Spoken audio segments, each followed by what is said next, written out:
নমস্কার বন্ধুরা, সুষমা রান্নাঘর সবাইকে স্বাগতম।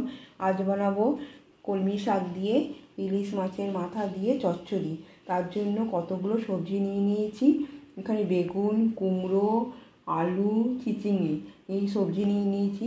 তা কলমি শাক দিয়ে তো আমরা অনেক রকমের পদ তৈরি করে খাই, কিন্তু ইলিশ মাছের মাথা দিয়ে আমি আজ বানাবো কলমি শাকের চচ্চড়ি। এরকম মাছগুলো ভেজে নিলাম।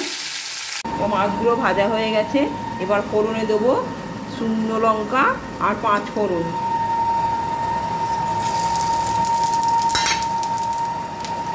আর এখানে সবজি রয়েছে, সবজিগুলো এক এক করে সব ভেজে নেব। যেমন কুমড়ো,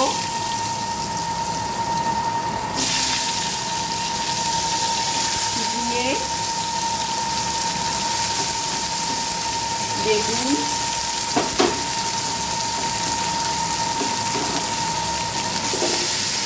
সমস্ত সবজিগুলো আমি ভেজে নেব, ভাজা ভাজা করবো। তারপর তো সবজিগুলো ভাজা ভাজা হয়ে গেছে। এবার কলমি শাকটা আমি দিয়ে দেবো।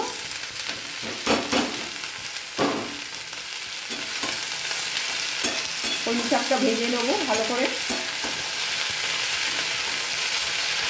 এবার পরিমাণ মতো চিনি দেবো, তারপর নুন দেবো, হলুদ দেবো। এবার ভালো করে ভেজে নেবো। তা দেখো ভাজা ভাজা হয়ে গেছে। এবার আমি মাছের মাথাটা দিয়ে দেবো।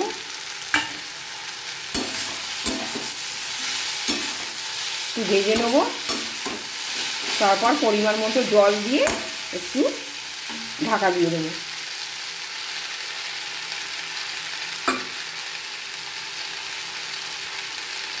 দেখো মাছের মাথা দিয়ে কলমি শাক হয়ে গেছে। এরকম শুকনো শুকনো করতে হবে, শুকনো শুকনো হয়ে গেলে হয়ে যাবে। কোনো মশলা লাগে না।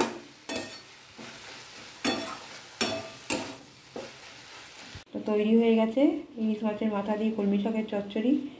খুব সুন্দর গন্ধ বেরিয়েছে। এটা খেতেও কিন্তু খুব ভালো হয়।